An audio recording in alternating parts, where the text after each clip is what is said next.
गाउँ सहर सारा गुन्जाउने यो हो रेडियो सान्वी 96.4।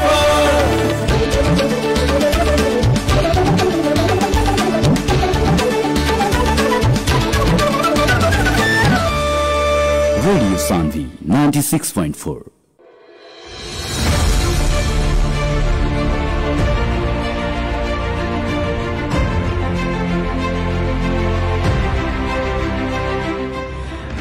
जी नमस्कार, प्रणाम। सुन रहल रेडियो 96.4 मेगाहर्ज। रेडियो 96.4 मेगाहर्ज के कार्यक्रम स्थानीय सरोकार लेके आज उपस्थित हो चुकल बानी सन। कार्यक्रम के साथ में हम बानी कार्यक्रम प्रस्तुता राम मंडल, प्रविधि में बानी विशाल जी। और आज विशेष करके हमनी बात करें सन एक जने नेता से, नेपाली कांग्रेस बारा के सचिव बानी राजेश रौनियार, हमनी के अतिथि।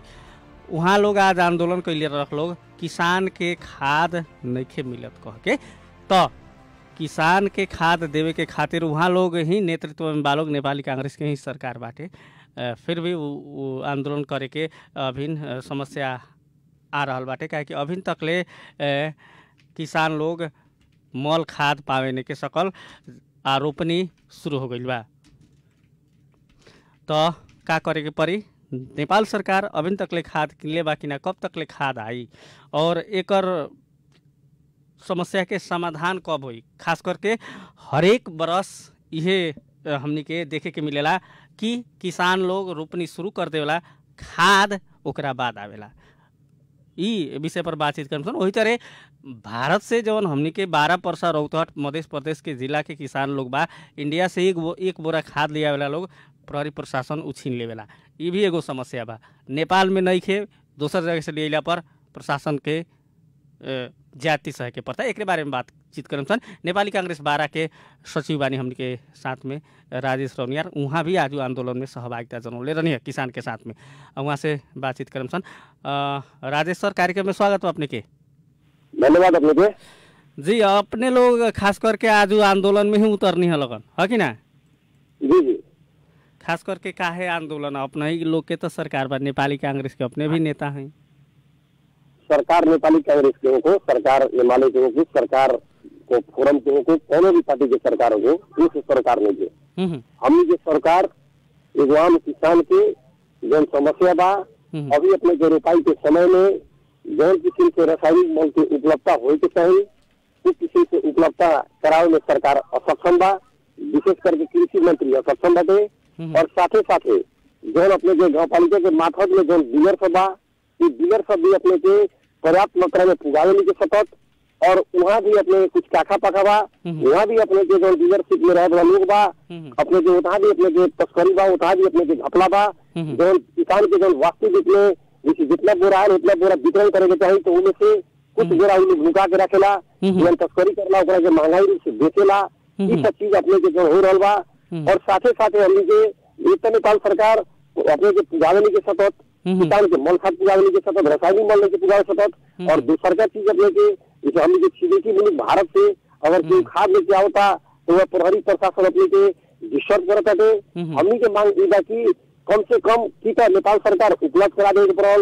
अगर नेपाल सरकार उपलब्ध नहीं तो नेपाल सरकार के माथत में जो प्रहरी प्रशासन बा, वो अगर भारत से कोई अगर अपने खेत में छीटेला, खेत में रोपाई करेला, कोनो भी मल खाद या अपने के कीटनाशक औषधि लिया रहल बा, ओकरा के रोके के ना हुई, ओकरा के अपने के आगे दे के हुई। इंडिया से जब आदमी लिया रहल बा तो नेपाल सरकार काहे रुकी, नेपाल के प्रहरी प्रशासन काहे रुकी, ये हमनी के मांग बाटे।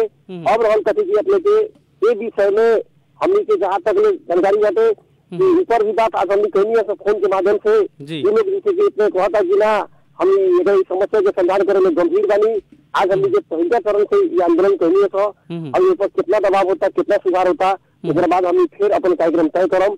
सरकार अगर हम ये होके सरकार अगर मानते हैं जनता के सरकार के विषय में अगर चुप होके जनता के सरकार के विषय में अगर ध्यान ना देवे तो हम अपने के कान में तेल हाल के ना बैठे। आज हमने 12 जिला से शुरुआत करी आंदोलन के। खास करके हर एक साल यह समस्या भोगे पड़ेला हमनी के नेपाल के नेपाली जनता के, खास करके विशेष करके हमनी के मध्य प्रदेश उर्वर भूमि हुए, लेकिन फिर भी खाद ना मिलेला। हर एक साल ये समस्या बा। एकर समाधान खास करके के कर सकताटे? कौन सरकार अब आई तो ई समाधान हुई? हरेक मंत्री आवे नी 7 गो मंत्री अभी तक चेंज हो गई लोग कृषि मंत्री, लेकिन समस्या जीव के त्यों बा। भल कृषि मंत्री अभी नया बनल बानी, महीने पीछे अपनी मंत्री चेंज करता नहीं, फिर भी समस्या समाधान नहीं क्यों? देखिए एगो अपने के बड़का बात करी है कि सबसे पहले महीने पीछे जब मंत्री चेंज होखेला ये भी एगो कारण के विषय है कि कोनो भी मंत्री अगर सरकार में जाता तो मंत्री एगो कार्यनीति बनावेला 6 महीने, साल भर, 2 साल, 3 साल चाहे इतना दिन हम काम करम, इस चीज की पूर्ति करम। अब अपने जो मियादी किस्म से अगर मंत्री चेंज हुई, मियादी किस्म के मंत्री अपने हटी, तो मंत्री आई, फिर दूसर मंत्री आई, उनका सोचे समझे में कुछ दिन समय लग गई, निश्चित रूप में समय लग गई तो काम ना कर सकी। ये भी एगो हमनी के समस्या बा जो अपने शुरुआत में ही बात रखनी है। दूसर का सबसे पहले एगो चीज कथी एगो पड़ल कि नेपाल में ऐसा सिस्टम बने के पड़ल कि जैसे स्टॉपेज में जैसे हमनी के मान ली स्वाभाविक रूप में इतना मल खाद के जरूरी बा, इतना कीटनाशक के जरूरी बा, ऊपर स्टॉपेज में जैसे जो अषाढ़ आयल तो बैसाख जेठ तक में स्टॉपेज पूरा कर दे सरकार के, जहाँ से उपलब्ध कराए होगे, जहाँ से मांग के होके उतना की स्टॉक में जब रही तो बिहान अपने के जब रोपाई शुरू हुई तो उन्हें वितरण के भी अपने के मापदंड में भी कुछ समस्या बा। वितरण के मापदंड में समस्या क्या बा, जैसे कि जो डीलरशिप वाला लोग बा मनमानी ढंग से भी कुछ जगह अपने वितरण करेला, और साथे साथे एक तो पहले सरकार पर्याप्त मात्रा में उपलब्ध न करा सकेला, जो सरकार जब उपलब्ध भी करेला तो उन्हें मनमानी ढंग से अपने के वितरण करेला। उन्हें प्रहरी प्रशासन, विशेष रूप से जिला प्रशासन के प्रतिनिधि या जैसे कि अपने जो पालिका स्तर के अपने के जैसे कि प्रहरी प्रमुख बा वो प्रतिनिधि के रूप में उन्हें के संलग्नता के साथ में कैटेगराइज करके जैसे मतलब प्राथमिकता में बा वो किस्म से अगर वितरण हुई तो ये समस्या ना आई। यही से विशेष करके एक हमनी के मंत्री आते रही जाते रही, प्रणाली में ही कुछ त्रुटि बा, वितरण प्रणाली में भी त्रुटि बा, और साथे साथे अब अपने के ये कहावत बा कि जबर आती पड़ी तो बुरी काटी, ये बात बा एकरा चलते अपने के देख रहा बानी की लोग आदित हो रहा बा। वैसे तो कहनी है कि सरकार अगर हमने के होके अगर कोई अगर जरूरी चीज होता तो हम आवाज उठाए, चाहे कोनो भी किस्म से बात हुई, इस कारण के चलते अपने के इस समस्या आ रहा बा हमारे बुझाइले। यानी कि ई समस्या बा खास करके अब ई जौन खाद आ भी जाला तो ई वितरण करेला सरकार सहकारी के देवेला, तो सहकारी के देहला पर में जुड़ल सदस्य लोग के वितरण होला। तो रौरा अभी बानी अपने 12 में देखले बानी, तो 12 जिला में किंग वितरण करेला लोग, सहकारी के सदस्य लोग के ना देवेला लोग? ना सबसे पहले अपने सहकारी के जन एगो जन अपने के बढ़ता रहेला वहाँ अपने के दूसरा के अपने के वो लोग देवेला वितरण करे के सहकारी के, लेकिन कथी बा ना कहने की अपने के अभी हर एक पालिका में डीलरशिप अपने के बा, पालिका में दरता बा और वो डीलरशिप का अधिकार मिलल बा अपने के वितरण करे के, और उठा अपने के जन सबसे पहले एक अनुगमन नहीं के जिन्हें प्रत्यक्ष रूप में प्रभावी प्रशासन के जिला प्रशासन ने नीति बनाने के चाहिए, और जिला प्रशासन ने नीति बना के एक प्रहरी प्रशासन के पत्रकार के भी राख के अनुगमन करा के नागरिक समाज के राख के उपभोक्ता मंच समिति के राख के एक वितरण कर जाये तो ये चीज छरलंग हो जाएगी वास्तव में। कैटेगराइज में अपने जो प्राथमिकता में पड़ता फूलों के वितरण हो जाए, और कितना घटता और कितना अगर आवश्यकता और पूर्ति लग चाहिए ओकर एगो पड़ल, और डीलरशिप जो देने बाबू अपन दायित्व से पहुंचे के बिना पड़ल, सब लोग सब एक दूसरा से जुड़े लोग बा, एक दूसरा के जुड़ला के कमी के चलते ये सब चीज अपने हो रहा बा। और हम आज जैसे कि आज ही ये चीज हमने जब उठैनी है तो हमने के प्रहरी प्रशासन से भी लोग कहलक ना एकदम बढ़िया सवाल बा, तो उन लोग में कथी बा कि उन लोग कथी कहलक कि जैसे कि बॉर्डर में हमने के खास करके किसान के मतलब रोटी की हमने की नीति नहीं है, लेकिन निचला स्तर के प्रहरी प्रशासन प्रहरी जो रहेला डिस्टर्ब करेला, तो ये चीज में उन लोग कहलक कि हम बिहार के दिन में इस चीज के सुधार करम देखें। अब देखी अब कितना सुधार होता हम अपन अभी आए वाला दिन में ना सुधार हुई तो फिर आगे कार्यक्रम भी हम तुरंत दिन में फिर तय करम था, ना अगर सुधार हुई तो स्टॉप करम था। भारत से खाद लिया में सहजीकरण हो अभी अवस्था का रहल बा कृषि के 12 जिला में रोपनी तो शुरू हो गई बा, काफी से रोपाई हो रहल बा? जी रोपाई अपने के 12 जिला में अभी अपने के शुरू हो चुकल बा। अभी अपने के खास लेकिन सबसे पहले जो किस्म के अपने के पानी करे के चाहिए उस पानी की स्थिति अभी नहीं है, समस्या बा। अभी भी किसान अपने के एक में बा कि कम से कम अगर मतलब हम जो प्राकृतिक रूप से पानी बा वो पानी पड़ जाता है कि जब तक पानी ना पड़ी तब तक अपने के मोटर से या अपने के दमकल चला के कितना तक में पर्याप्त मात्रा में रोपाई हो सकी। इससे अभी पानी के अभी हाहाकार जैसे भी बा, देखिए अभी गर्मी कितना बा, और साथ ही साथ अपने के पानी के एक में बा लोग इंतजार में बा कि अगर बढ़िया से अगर पानी पड़ जाता, लेकिन शुरुआत हो चुकल बा, कहीं कहीं लोग थोड़ा बहुत कुछ पानी पड़ता उतार उठाई भी शुरू कर दिल बा लोग। और अपने के जैसे की मोटर चला के अब सही से रोप रहल बा, लेकिन ज्यादा से ज्यादा खेती जहाँ अपने के बा उतना अभी भी एक बाकी पानी पड़ी तब जाके रोपाई हुई, लेकिन शुरुआत हो चुकल बा। यानी कि शुरुआत हो चुकल बा, फिर भी पानी जेकरा लगे बा सुविधा उ रोप रहल बा। लेकिन बहुत किसान बा लोग अब पैसा तीर के भी पानी पटा के अपन रोपनी करे के खास करके ध्यान में बा लोग। आ एगो बात अपने के हम जानकारी कराई कि 11 महीना के अवधि में नेपाल ये 45 अरब के धान आयात कैले बा, धान चाउर आयात कैले बाटे। अब ऐसन अवस्था रही तो ई भी बढ़ सकताटे, खास करके सरकार जौन की विदेशी मुद्रा संचिति घटत गईल बा कहेला हरदम। आ 45 अरब के 11 महीना में धाने चाउर आयात कर ली, आ खाद भी ना दी, तो देश की अवस्था कैसन हुई जैसे लागल अपने के?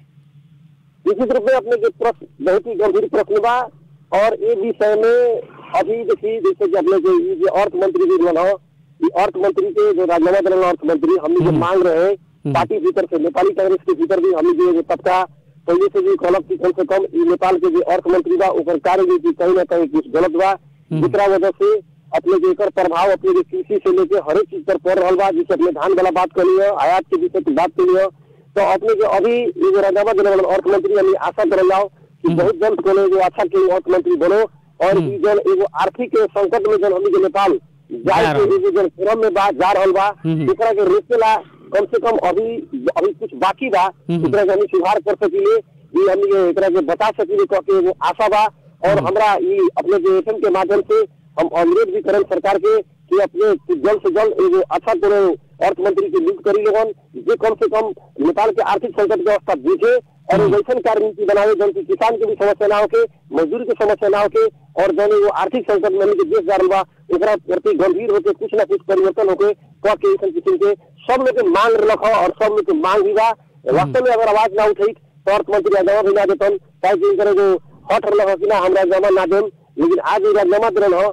और अर्थ मंत्रालय से जुड़ल चीज ही बा आर्थिक संकट, विशेष करके कृषि वाला लोग में भी ये चीज आ सकले, जुड़ाई हो सकले। इससे हम चाहें कि बहुत जल्द ये सरकार गंभीर हुई और शुरुआत करी हम आशा लेवल जा सकले। अर्थ मंत्रालय तो बहुत महत्वपूर्ण मंत्रालय हुए, ओकरा साथ साथ जौन के कृषि मंत्रालय बा, ई कृषि मंत्रालय के सरकार भी खास करके एगो कहीं ना दबावल मंत्रालय जैसा लागेला, बेला बेला में चेंज करे वाला हुई तो जो जौन की कहीं ना कि मंत्रालय जौना पर ज्यादा ध्यान ना रहेला उहे मंत्रालय के मंत्री चेंज होला लोग। खास करके हमने देखा था निशन जौन वेट वाला मंत्री जे गृह मंत्री अर्थ मंत्री है कि ना, ऐसा मंत्री सब जल्दी जल्दी चेंज ना होला लोग, लेकिन कृषि मंत्री देखी भल कृषि मंत्री चेंज हो गई नहीं, एकरा के का कहे अपने देखल जाओ। सबसे पहले कथी बा कि एकरा के लोग बुझ गेल बा खिलवाड़ बुझ गेल बा, जबकि नेपाल एगो कृषि प्रधान देश है जी। नेपाल के सारा अर्थव्यवस्था विशेष करके कृषि पर पहले डिपेंड बा, कृषि के बादे में अपने के रेमिटेंस या अन्य व्यापार या अन्य चीज से नेपाल अपने के डिपेंडेंट बा। सबसे पहले ये बुझे के पड़ल कि कृषि मंत्री और कृषि मंत्रालय नेपाल के बहुत बड़ा महत्वपूर्ण मंत्रालय बा, ठीक बा। अर्थ मंत्रालय सब चीज देखे वाला बा, गिरी देखे वाला बा, वो अलग चीज बा। लेकिन कृषि मंत्री के अगर हम नहीं मानते नहीं, अगर वर्ष में 2 बेर चेंज कर देता नहीं, 6 महीना में 3 महीना में कृषि मंत्री चेंज करता नहीं, ये दूसरा कृषि मंत्री हुई 1 महीना बढ़ाइए खाए में टाइम बीत जाए, तो कृषि मंत्री कृषि पर जाके वो सचिवालय दूसरे में अगर 2 महीना 3 महीना बीत जाए, वो नीति का बनाई दूसरे अगर 3 महीना बीत जाए, तो हम ये कहें कि कोनो भी कोलिशन गवर्नमेंट के अगर उस जैसे अपने जो इससे पहले अभी छोड़ने के कृषि मंत्री बना तो कोलिशन गवर्नमेंट पार्टी के पीछे पड़ल कि हम अगर कुमारी के तनी तो कुछ दिन तक ले सकती, ताकि उनका काम करे के मौका मिले, ताकि उनका बुझे के मौका मिले और सुधार करे के मौका मिले। अगर वो मान तनी कोनो व्यक्ति के बीमारी के तनी या उससे पहले ही हटा देता तो फिर नया व्यक्ति आई, एकरा भी सोचे समझे में टाइम लगी। ओकरा लग अगर जाके एप्लीकेशन डाल जाए, आवाज उठाल जाए, तो कही कि मैं भोकर आए छू बोलो तो हमारे बनी हमरा के बुझे समय देते देते आषाढ़ सावन भादो बीत गई, जबकि अभी गंभीर समय ये कृषक ला आषाढ़ सावन भादो ही हमने के अभी करके 3 महीना बहुत ही क्रिटिकल समय रखा। हमने के तो वास्तव में अगर पूछे के चाहिए तो कृषि मंत्री चेंज ना करके कृषि मंत्री से काम करावे के चाहिए। लेकिन अभी अब कोलिशन गवर्नमेंट में कांग्रेस के बाध्यता बा कि कांग्रेस पार्टी अपने के अब देशर गठबंधन के सरकार से रहल पार्टी अब केकरा के मंत्री केकरा के ना रखी, ओकर विषय एकरा वजह से कहीं ना हमने के मार कृषक पर भी पड़ रहा बा। अब इस विषय वाला बात बा अब एकरा के हमनी के आवाज से आवाज उठल बा, हो सकले कि 12 जिला मात्र आवाज उठल बा, अन्य जिला में भी आवाज उठी, अन्य जिला से भी विरोध शुरू हुई जी, और अन्य जिला से आवाज शुरू हुई। तो अपने पूरा देश के समस्या, लेकिन किसान एगो हेपल वर्ग बाटे कहल जाओ नेपाल में। तो किसान के सबसे ज्यादा हेपाई बाटे, एगो गरीब किसान के अपन सामान्य खाना खाए के समस्या बा, ओ के चलते किसान लोग कुछ बोल नहीं के सकत, लोग अपन रोजी रोटी के समस्या बा। खास करके किसान लोग एगो निमुखा हो गई बा अभी नेपाल ई कृषि प्रधान देश में कहल जाओ। तो बिल्कुल बिल्कुल बिल्कुल अपने के अब एकरा एक ऐसन किस्म के अवस्था से हमनी के कहल जा सकेला कि किसान के हेते वाला ही बात हो रहा बा। काहे कि पर अपने के गंभीर रही के नहीं, पर सरकार अगर गंभीर रही तो अपने के वास्तव में कृषि मंत्री परिवर्तन भी ना कर जाये, और जे कृषि मंत्री लगा वो अपन दायित्व बुझ के अगर पहले से स्टॉपेज करे रहतन तो आज अपने के आकार ना हुई, समस्या ना हुई। इससे पहले की कृषि मंत्री कहीं ना कहीं कमी कर रहा बा, उनका क्लीन चिट वाला से ना हुई। काहे अगर वास्तव में अगर बढ़िया से स्टॉपेज करे रहतन, हमने के पूरा जगह पर अगर मल खाद पुगा दे रहतन तो समस्या ना हुई। आज हमने कृषक बॉर्डर में जब पिटाई के अवस्था बा, बॉर्डर में लाठी खा के रोक के आवे के अवस्था बा, ये अवस्था ना हुई। ये सभी कमी कमजोरी बा। अब आए वाला दिन में अभी पर हमने दबाव दे रहा बनी।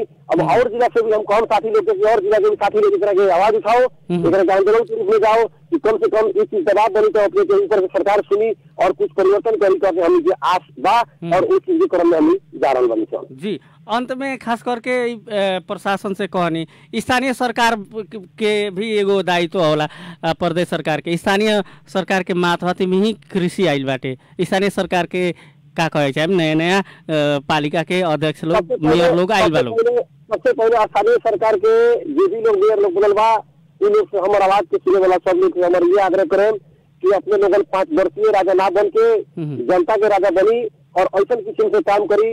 पार्टी के पूर्वाग्रही ढंग से ना, जनता के प्रत्यक्ष रूप में सरकार रखे वाला सब के बराबर मानते हुए काम करी। मतलब 12% में देखेंगे लोगन 95% पुरनका लोग हारल हो कि अभी जो जीतल होके उसको देखे कि हम आयल बनी फिर दोबारा जीतेला तो यूनियन में फिर दोबारा मौका ना मिली। इससे अच्छा ढंग से काम करी, पूर्वाग्रह ढंग से काम ना करी। चाहे कि कुर्सी में चल गया के बाद में कि पार्टी के मेयर ना होखेला, कि पार्टी के उप मेयर ना होखेला, सबके समझ के चले के चाहिए और ऐसा किस्म के भावना लेके लोग चली अगर तो बिहार लोग सफल रही। ना तो ये जनता जो जीतने बाद ये जनता विरोध करी, ये जनता अपने जो फिर नीचा उतारी।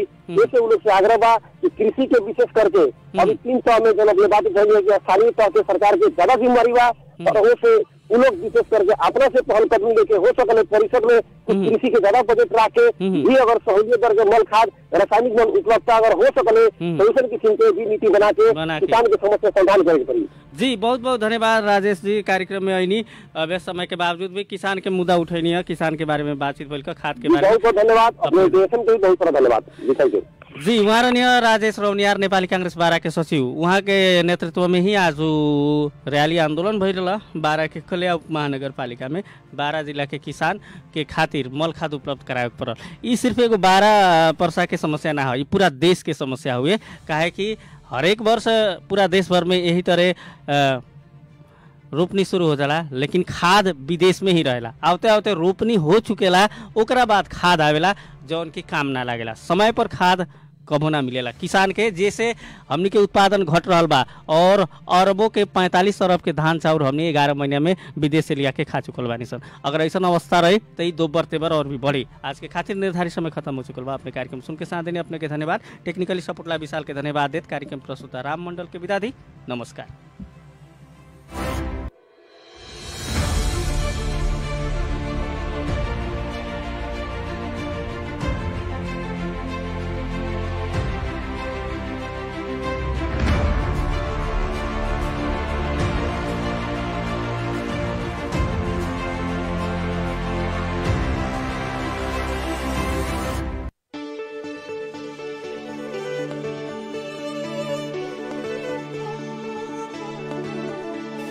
गाउँ शहर सारा